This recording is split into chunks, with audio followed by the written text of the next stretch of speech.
শুক্রবার ঢাকার বাইরে তারেক রহমানের প্রথম যে কর্মসূচি।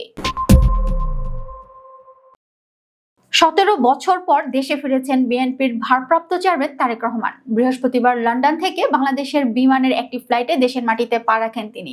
ফেরার পর বৃহস্পতিবারই তাকে ঐতিহাসিক সংবর্ধনা দেওয়া হয়। দেশে ফেরার পরে শুক্রবার 26 ডিসেম্বর প্রথম ঢাকার বাইরে কর্মসূচিতে যাচ্ছেন বিএনপির ভারপ্রাপ্ত চেয়ারম্যান।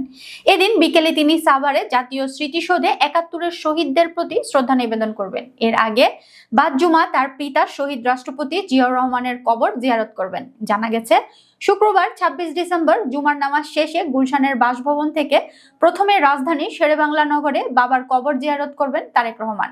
সেখান থেকে সাভারের জাতীয় স্মৃতিসৌধে মুক্তিযুদ্ধের ২০ শহীদদের প্রতি শ্রদ্ধা জানাবেন।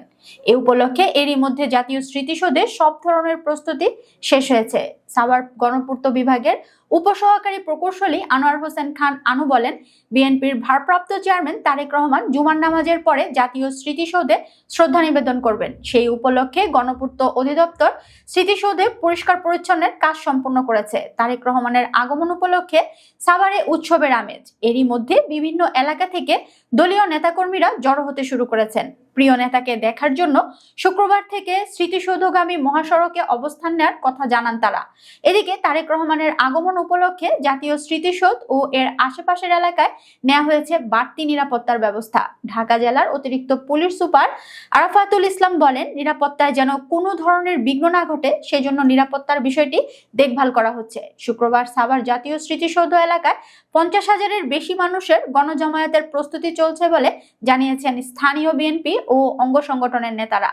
প্রসঙ্গত, দীর্ঘ ৬,৩১৪ দিন পর দেশে ফিরেছেন বিএনপির ভারপ্রাপ্ত চেয়ারম্যান তারেক রহমান।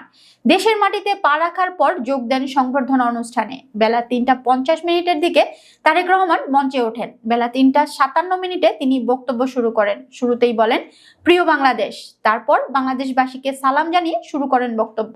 তিনি বলেন, রব্বুল আলামিনের দরবারে শুকরিয়া, আপনাদের দোয়ায় প্রিয় মাতৃভূমিতে ফিরে আসতে পেরেছি। বক্তব্যের এক পর্যায়ে দেশবাসীর উদ্দেশ্যে দিলেন ইনসাফের শাসনের বার্তা। তারেক রহমান বলেন, আমরা দেশের শান্তি চাই। মার্টিন লুথার কিং এর নাম তো শুনেছেন আপনারা। তার একটি বিখ্যাত ডায়লগ আছে, আই হ্যাভ এ ড্রিম। আজ এই বাংলাদেশের মাটিতে দাঁড়িয়ে আপনাদের সবার সামনে আমি বলতে চাই, বাংলাদেশ জাতীয়তাবাদী দলের একজন সদস্য হিসেবে আপনাদের সামনে আমি বলতে চাই, I have a plan, people of my country for my country. আজ এই পরিকল্পনা দেশের মানুষের স্বার্থে। সেই পরিকল্পনা বাস্তবায়নে সবার সহযোগিতা চেয়ে বিএনপির ভারপ্রাপ্ত চেয়ারম্যান বলেন, দেশের উন্নয়নের জন্য, দেশের মানুষের ভাগ্যের পরিবর্তনের জন্য যদি সেই প্ল্যান, সেই কার্যক্রম, সেই পরিকল্পনাকে বাস্তবায়ন করতে হয়, প্রিয় ভাই বোনেরা, এই জনসমুদ্রে যত মানুষ উপস্থিত আছেন, এই সারা বাংলাদেশে গণতন্ত্রের শক্তি যত মানুষ উপস্থিত আছেন, প্রত্যেকটি মানুষের সহযোগিতা আমার লাগবে। আপনারা যদি আমাদের পাশে থাকেন, আপনারা যদি আমাদেরকে সহযোগিতা করেন, ইনশাল্লাহ আমরা আই হ্যাভ এ প্ল্যান বাস্তবায়ন করতে সক্ষম হব।